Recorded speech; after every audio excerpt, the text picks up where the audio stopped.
e broncopneumonia. Lembrar que pneumonia em português a gente chama de pneumonia e em espanhol chama-se pneumonia. Eu tenho algumas características, algumas palavras-chave da pneumonia e algumas características que eu vou ter na broncopneumonia. A gente vai aprender a distinguir quando que é uma patologia e quando que é outra patologia. E aí, com relação a tanto a pneumonia como a broncopneumonia e outras patologias também, posso ter o signo da silhueta. E a gente vai entender que sinal da silhueta é quando eu tenho duas estruturas com densidades, ou seja, com cores iguais ou parecidas, e elas se borram, se mesclam, eu não consigo distinguir quem é quem. Por exemplo, digamos aqui que eu tenho uma estrutura vermelha, e aqui do lado tem outra estrutura vermelha, e eu consigo ver o contorno perfeito das duas. Só que agora, se eu aproximar essas duas que possuem densidades iguais ou parecidas, eu sei que as duas estão aí, só que elas se tocaram agora, e eu não consigo mais distinguir quem é quem. Ou seja, elas perderam a silhueta, elas perderam o contorno, elas perderam a borda, a margem, eu não consigo mais distingui-las. Aí isso a gente chama de sinal da silhueta.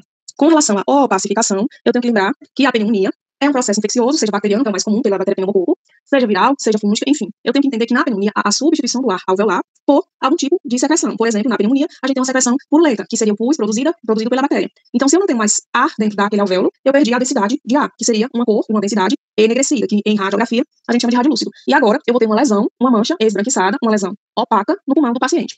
E aí a gente tem uma condensação com limites bem definidos. O que seria isso? Eu vou ver uma lesão, mas eu consigo definir a margem dela, onde ela começa e aonde ela termina. Com relação à densidade, ela é normalmente homogênea. O que seria isso? Ela é a mesma cozinha do começo ao final da lesão. A gente vai ver que ela tem a mesma densidade, a mesma cozinha. Isso aqui é super importante vocês saberem que não há desviação, porque em outras patologias eu tenho desvios, seja para o lado contrário, ou seja, para o lado afetado. No caso da pneumonia, não há desvios. Independente se é uma pneumonia lobar, por exemplo, só de lóbulo superior, eu vou perceber que a tracta do paciente está centrada. E se todo o pulmão do paciente estiver acometido, por exemplo, no lado do lóbulo direito, lóbulo superior, inferior e médio, está comprometido, ainda assim, eu não tenho desvios de nenhuma estrutura. Com relação ao diafragma, não há ascenso, ou seja, não há desviação de linha média ou ascenso do diafragma. Então a gente sabe que o diafragma tem mais ou menos esse formato aqui.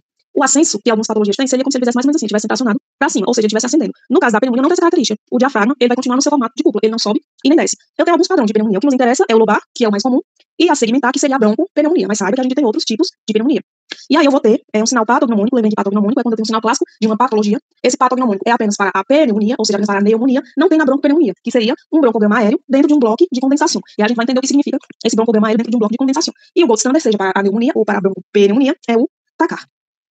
Agora, a gente vai ver aqui nessas duas imagens quais são aquelas características que a gente falou. Aqui, imagem número 1, a gente tem uma tomografia de tórax, corte axial ventana parenquimatosa. E a número 2, a gente tem uma radiografia de tórax em PA.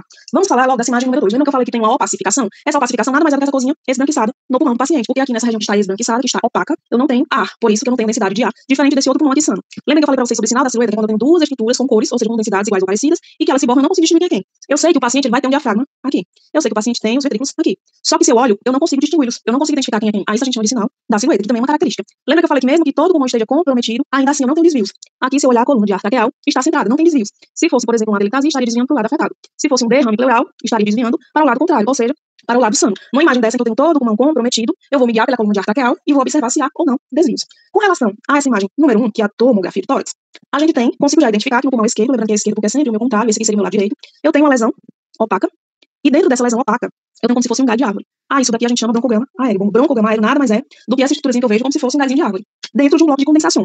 O que seria esse bloco de condensação? Essa região opaca que eu vejo com esse bloco, com esse broncograma aéreo dentro. Aí isso a gente chama de broncograma aéreo dentro de um bloco de condensação, lembrando que é apenas para a pneumonia, tá? Que a gente chama de pneumonia em espanhol. Por quê? Na broncopneumonia eu não tenho essa característica desse sinal patognomônico, tá?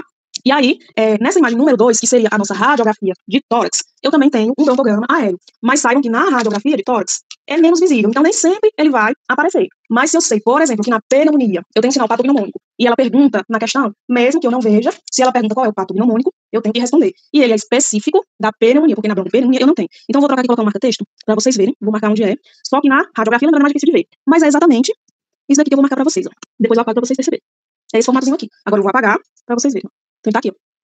Aqui e aqui. Isso é um broncograma aéreo. Nessa imagem, por exemplo, número 2, nessa radiografia de tórax, se perguntasse, por exemplo, qual é o provável diagnóstico, seria uma pneumonia total do pulmão, no caso a gente identifica o lado que é o esquerdo. Por que é total? Porque eu tenho todos os lóbulos afetados, lóbulo superior e lóbulo inferior. Lembrando que se é pulmão esquerdo, o lóbulo médio, ele não existe, tá? E aí, como é total, eu não preciso identificar que é superior e inferior. Quando eu falo total, eu já tô falando que é o pulmão inteiro comprometido, tá? Com relação a essa imagem número 1, também é uma pneumonia e também é do pulmão esquerdo. Qual é o gold standard para as duas? Tá cá. Foi pneumonia ou foi pneumonia, gold standard, tá cá. Aqui eu tenho mais duas imagens, duas radiografias de tórax. E eu tenho duas pneumonias também, nessa região e nessa região. Preciso identificar qual é o lado e qual é o lóbulo.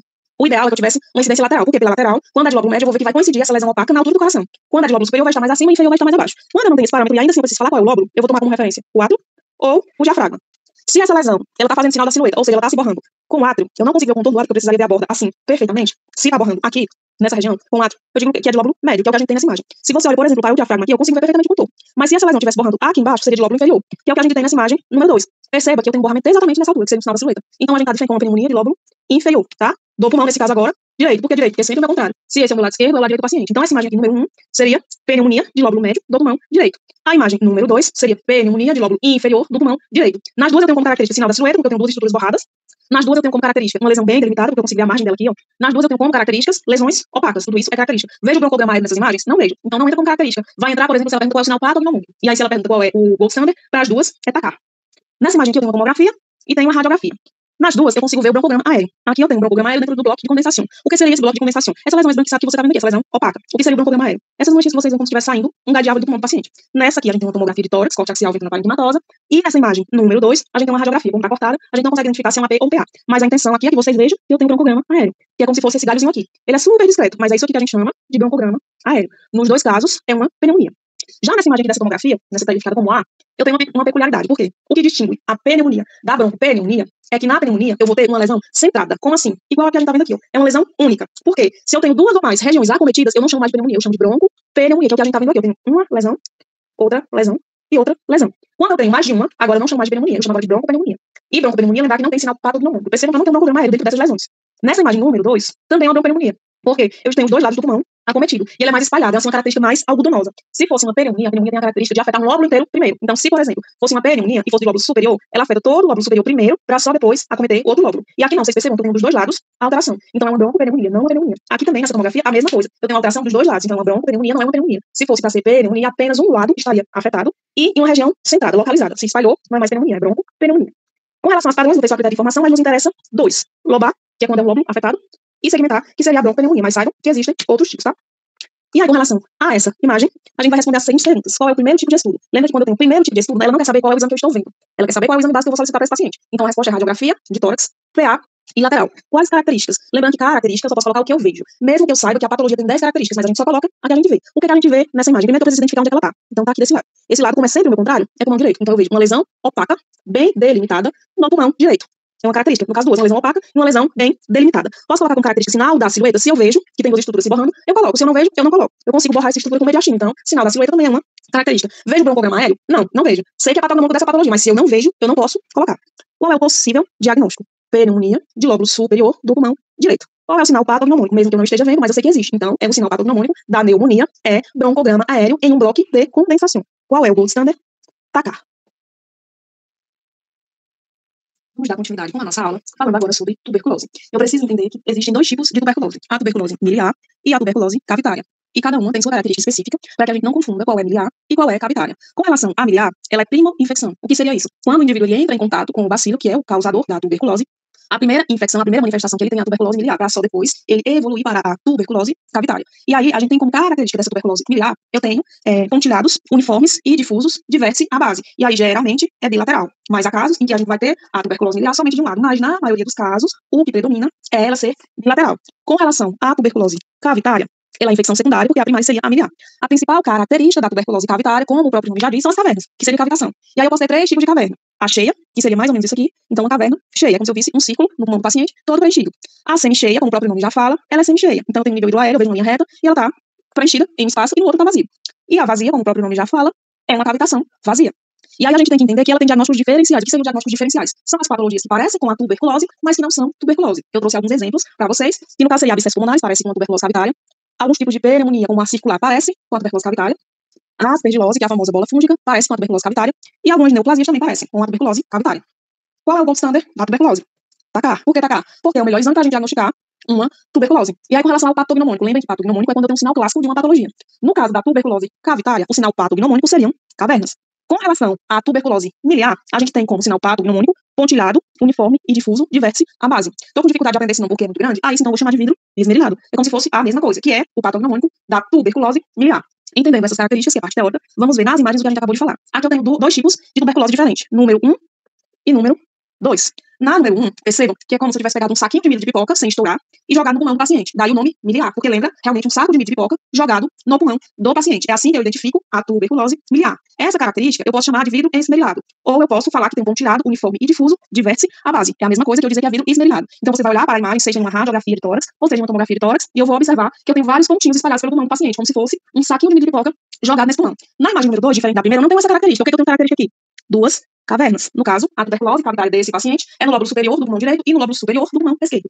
E essa tuberculose miliar no pulmão desse paciente é no pulmão direito e no pulmão esquerdo. Então é bilateral. Lembrem que normalmente ela é bilateral, a miliar dos dois lados. Não é regra que 100% das vezes vai ser, mas na maioria dos casos é. Se a gente passa para essas imagens, a gente tem imagem A, imagem B, imagem C, imagem D. Na imagem A, eu consigo ver várias áreas com aqueles pontilhadozinhos. Então, significa dizer que a gente está de frente com uma tuberculose miliar bilateral. Já nessa imagem B, aqui nessa imagem B, a gente tem a presença de uma caverna. Então, eu tenho uma tuberculose cavitária. E agora não é mais bilateral. E aí a gente tem uma tuberculose cavitária no pulmão direito, porque é sempre o meu lado contrário. Nessa imagem C, eu já tenho bilateral. Percebam que eu tenho cavernas dos dois lados e ainda tenho resquícios de algumas miliares aqui, porque o paciente evoluiu para a cavitária. E aqui, nesse caso, é bilateral. Nessa imagem D, se vocês observarem, é como se eu tivesse vários pontinhos esbranquiçados no pulmão do paciente, uniforme difuso, de vértice à base, que a gente também chama de vidro esmerilhado, caracterizando uma tuberculose miliar bilateral. Em todos os exames, a gente tem tomografia de tórax. A diferença é que na imagem A, B e D, eu tenho um corte axial, e na C, eu tenho um corte coronal. Aqui nessa imagem, se a gente observar, eu também tenho presença de cavernas. Então, eu estou de frente com uma pneumonia cavitária, perdão, com uma tuberculose cavitária. Por que não é miliar? Porque eu não tenho aqueles pontilhadozinhos uniforme e difuso de vértice à base. Se a gente vai para essa imagem, observe que tanto no pulmão direito quanto no pulmão esquerdo, no lóbulo superior, eu vou ter a presença de duas cavernas. Então, sempre que eu observar para a minha prova que eu tenho duas cavernas, eu vou estar de frente com uma tuberculose cavitária. E aí, se cai uma imagem dessa e se pergunta qual é o tipo de estudo, eu coloco nome e sobrenome. Radiografia de tórax, PA. Se me cai, por exemplo, quais características encontradas, eu só coloco o que eu estou vendo. O que é que eu vejo nessa imagem? Presença de cavitações, presença de cavernas. E observe que nessas cavernas eu tenho um nível hidroaéreo aqui, ó. Então, ela tem um pouco de líquido dentro. Então, a gente chama de cavernas semicheias, bilaterais. Qual é o possível diagnóstico? Tuberculose cavitária de lóbulo superior do pulmão direito e do pulmão esquerdo, porque nesse caso a gente tem dos dois lados. Qual é o sinal patognomônico? Como a gente está de frente com tuberculose cavitária, o sinal patognomônico é a presença de cavernas, presença de cavitações. Qual é o diagnóstico diferencial? Eu tenho vários. E aí, por exemplo, eu posso colocar uma pneumonia, porque pneumonia é o diagnóstico diferencial de tuberculose. Posso colocar abscesso pulmonar, posso colocar neoplasia. Lembra que lá em cima tem algumas opções que a gente pode usar como diagnóstico diferencial. A gente tem que entender que metástase pulmonar é sinônimo de câncer. O paciente está com câncer e agora vocês vão perceber que o meu gold standard, ele é um pouquinho mais extenso, porque a gente tem que buscar se há nódulos, se há tumores neoplásicos, há tumores malignos em outras regiões do corpo. Então agora eu não posso mais utilizar o meu TACAR como gold standard. Para metástase pulmonar, que a gente também chama de MTS pulmonar, agora o meu gold standard é tomografia de tórax, abdômen e pelvis com contraste, e esse contraste precisa ser endovenoso e via oral. Lembrando que esse é o meu gold standard. Mas com relação ao primeiro tipo de estudo, mesmo a gente estando de frente com uma neoplasia maligna, ou seja, com câncer, ele ainda continua sendo o mesmo. O primeiro tipo de estudo, a resposta é radiografia de tórax, PA e lateral. O que muda com relação às outras é que o gold standard aqui não é mais TACAR. Essa patologia, ela tem um sinal patognomônico também, que seria sueltas de globo. É como se fossem soltar balões, mas eu não posso falar assim, porque é assim em português. E aí, esse soltar balões, a gente chama de sueltas de globo. É como se tivesse vários balões dispersos no pulmão do paciente. E é exatamente assim que a gente vê. Imagem número 1, a gente tem como tipo de estudo uma tomografia de tórax, corte axial, ventana parenquimatosa, que eu também posso chamá-la de TACAR, corte axial. Na minha imagem número 2, eu tenho uma radiografia de tórax, PA. Imagem 1 e imagem 2, o diagnóstico é o mesmo, metástase pulmonar, nesse caso, bilateral, tanto imagem 1 quanto imagem 2. Qual é a característica que eu tenho aqui? Múltiplas lesões opacas, no caso da radiografia, e densas, no caso da tomografia, em ambos os campos pulmonares, ou bilateralmente, ou em pulmão direito ou em pulmão esquerdo, como vocês queiram chamar. Então percebam que o sueltas de globo, que é o patognomônico, nada mais é do que essas inúmeras áreas esbranquiçadas, áreas densas ou áreas opacas, a depender do exame, espalhados pelo pulmão do paciente. Então essa é a minha principal característica. Se fosse, por exemplo, um tumor pulmonar, de parênquima pulmonar e não uma metástase. Qual seria a diferença? Que ao invés de eu ter múltiplos tumores, eu ia ter apenas um. Essa é a diferença da metástase. Quando a gente tem a metástase, ela é espalhada completamente no pulmão do paciente. E aí aqui numa imagem dessa, se a gente tem, por exemplo, qual é o tipo de estudo, que seria essa questão número 1, radiografia de tórax, PA. Se a pergunta fosse qual é o primeiro tipo de estudo, radiografia de tórax, PA e lateral. Quais características? A gente não tem muita característica na metástase, então a gente só coloca o que a gente tá vendo. Múltiplos tumores ou múltiplas lesões, como você queira chamar. Aí você vai colocar essa densidadezinha. Então ela é opaca. Múltiplas lesões opacas em ambos os pulmões, ou múltiplas lesões opacas em pulmão direito ou pulmão esquerdo. Qual é o diagnóstico? Metástase pulmonar. É bom identificar que é bilateral? É bom, porque às vezes tá só de um lado, então a gente põe metástase pulmonar bilateral. Na questão de signo patognomônico, é sueltas de globus. Qual é o gold standard? Lembra que aqui a gente não usa mais TACAR, a gente usa tomografia de tórax, pelvis e abdômen com contraste endovenoso e via oral. Se fosse, por exemplo, essa imagem aqui, o que ia mudar das respostas? Aqui eu vou mudar qual é o tipo de estudo, porque aqui, nessa imagem número 1, Não é uma radiografia, é uma tomografia. Então, a gente coloca tomografia de tórax, corte axial, ventana, parenquimatosa.